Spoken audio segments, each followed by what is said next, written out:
ලියන කතා එක ටිකක් විශේෂ කතාවක්. මොකද මේක ඇත්ත කතාවක් එක්ක සම්බන්ධ දෙයක්. ඉතින් ඇත්ත කතාවක් කිව්වට ඒක මං දන්න මගේ අඳුනන යාළුවෙක්ගේ ජීවිත අත්දැකීමත් එක්ක මුහු කරලා තමයි මම මේක ලියන්නේ. ඉතින් මං හිතනවා ඒක ඔයාලා ආදරෙන් වැළඳ ගනීවි මේ නිර්මාණයත් කියලා.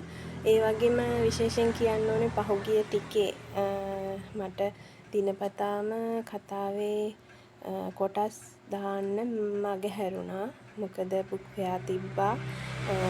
ඔයාලත් යන්න ඇති, ඔයාලත් දකින්න ඇති. ඒ නිසා ඒ වෙනුවෙන් සමාව ඉල්ලනවා. ඉතින් අලුත් කතාවක් එකතු වෙන්න ආදරෙන් ආරාධනා කරන ගමන් අනිවාර්යෙන් මට මේ කතාව ගැන අදහස් ඕනේ. මොකද මම මේ කතාව පළ කරන්නේ පොතක් විදියටත් මුද්‍රිත මාධ්‍යෙන් එළියට දාන්න හිතාගෙන. ඉතින් අනිවාර්යෙන් කියවන ඔයාලගේ පුංචිම හරි අදහස මට මේ වෙනුවෙන් වටිනවා. ඉතින් මේ වෙලාවේදී ඒකත් මම මතක් කරන ගමන් කතාවත් එක්ක එකතු වෙන්න කියලා ආදරෙන් ආරාධනා. අද පළවෙනි කොටස එක්ක එහෙනම් ඔන්න එකතු වෙමු. මට මං ගැන හරි පුදුමයි. මගේ ජීවිතය ගැන හරි පුදුමයි. මට තියෙන්නේ කාටවත් කිව්වට පිළිගන්න පුළුවන් විදිහේ කතාවක් නෙවෙයි. වේදනාව කියන්නේ මගේ ජීවිතේ මට ඉන්න එකම ප්‍රතිවාදියා වෙද්දී මගේ තනිකමට මගේ හොඳම යාළුවට උන්නේ මගේ දරා ගැනීම විතරයි. කඳුළු දැම්මට ඔච්චමට වගේ hina වෙනවා. මොකද කොච්චර රිදුනත් කොච්චර රිද්දුවත් මම කඳුළු වලට ළඟට එන්න දෙන්නේ නැති නිසා. කෙල්ලෙක්ට තවත් රිදෙන්න තැනක් තියෙයිද? ඒ වගේ වචන පේලියක් මම වගේ වයසක දරුවෙක් ඉන්න අම්මෙක් අහනවද? ජීවිතය අද කලකිරුණ දවසක්. කොච්චර අමතක කරන්න හැදුවත් ආයෙම ඒ ටික මගේ කනේ දෝංකාර දෙනවා. මං ආයෙ කසාද බඳිනවා. එහෙම කිව්වේ මගේ අම්මා.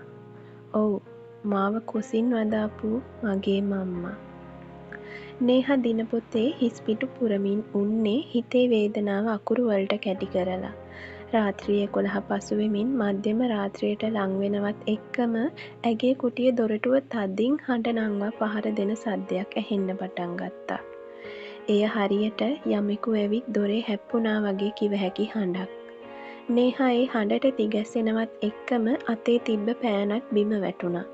ලියමින් උන් පොත නවතා ඇය මේසෙ අසලින් නැගිට දොර දිහාට පියමැන්නද ඒ තරමක් තිගැස්මකින්. මේ වෙලාවේ මොකද්ද සද්දේ?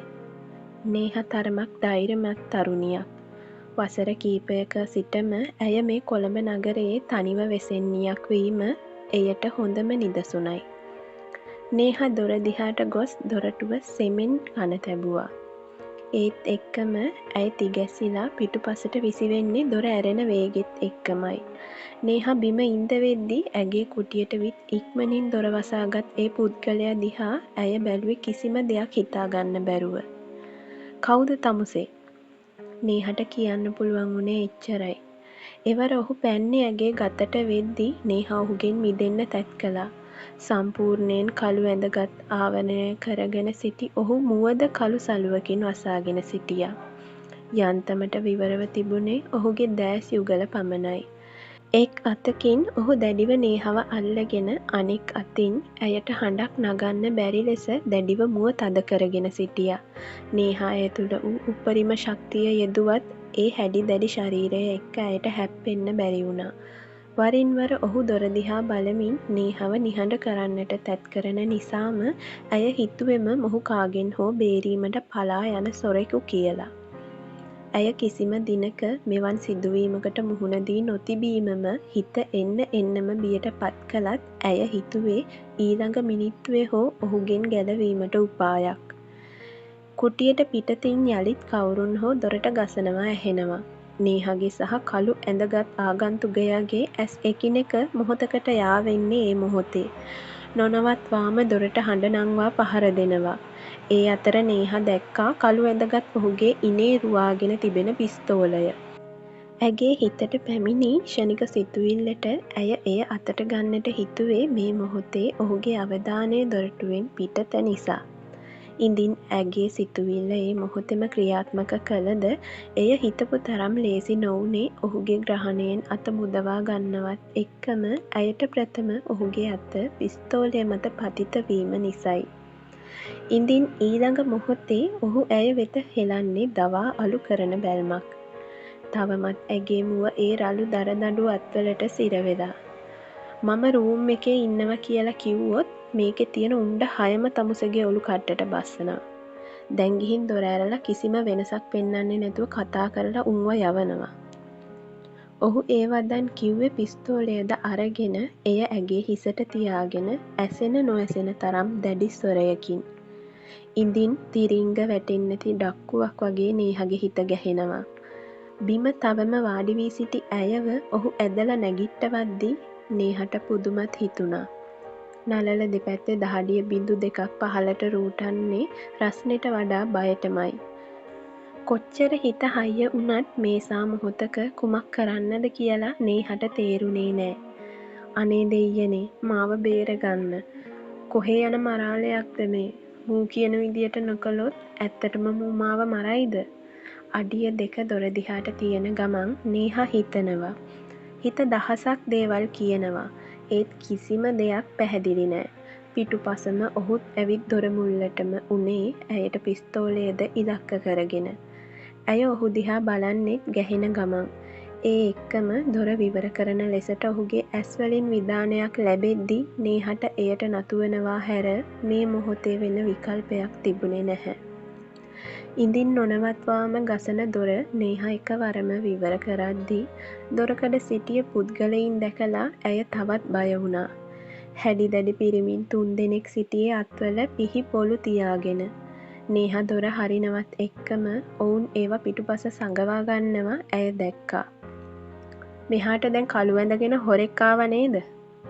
එක් පිරිමියෙක් අහද්දී නේහාගේ දෙතොල් පවා වෙවුලන්න පටන් ගත්තා. කියන වචන පිට නොවෙද්දී දොර මුල්ලේ පිස්තෝලෙ දිගු කරගෙන සිටින ඔහු ඇගේ ගතට පිස්තෝලෙන් පොඩි තට්ටුවක් දැම්මා. කවුද? මෙහාට කවුරුත් ආවේ නැහැ. අනික මේ මහරෑ බෝඩින් අස්සෙරින් ගන්න තමුසෙලා කවුද? ඔවුන්ගෙන් ඊට පිළිතුරු නොලැබීම ලැබුණේ තද බැල්මක් විතරයි. අපිට ඇතුළ බලන්න ඕනේ. ඒ වචන ටිකට ඇය ගැහෙන්නේ පොඩ්ඩක් නන් නෙමෙයි. නේහා අනෙක් තප්පරෙම බැලුවේ දොර පිටුපස සැඟව සිටින ඔහු දිහා. මේකේ හුන්නස් ගිරි නගිනවනේ ඉතින්. ඔහු තනිවම හිතින් බැනවැදුනේ ඔහුගේ ජංගම දුරකථනය අතට ගන්න ගමන්. පසුව ඔහු විගස එහි තිරයේ 119 ලෙස සටහන් කර එය ඇයට පෙන්නුවා. ඉඳින් ඒ දුටු පමණින්ම ඇයට කියන්නට අවැසි දේ හිතට ක්ෂණිකව ආවා. තමුසෙලා කවුද? බලෙන් එහෙම කාමරස්සෙරින් ගන්න. තමුසෙලා මගේ කවුරුත් නෙවෙයිනේ. මං කතා කරනවා පොලිසියට. ඉඳින් පිහි පොළු සඟවා සිටි මිනිසුන්ගේ මුහුණ අඳුරු වෙනවා නේහා බලාගෙන. ඒක අලුත් කතාව. කොහොමද කියාගෙන යන්න? මං බලන් ඉන්නවා ඔයාලගේ අදහස්.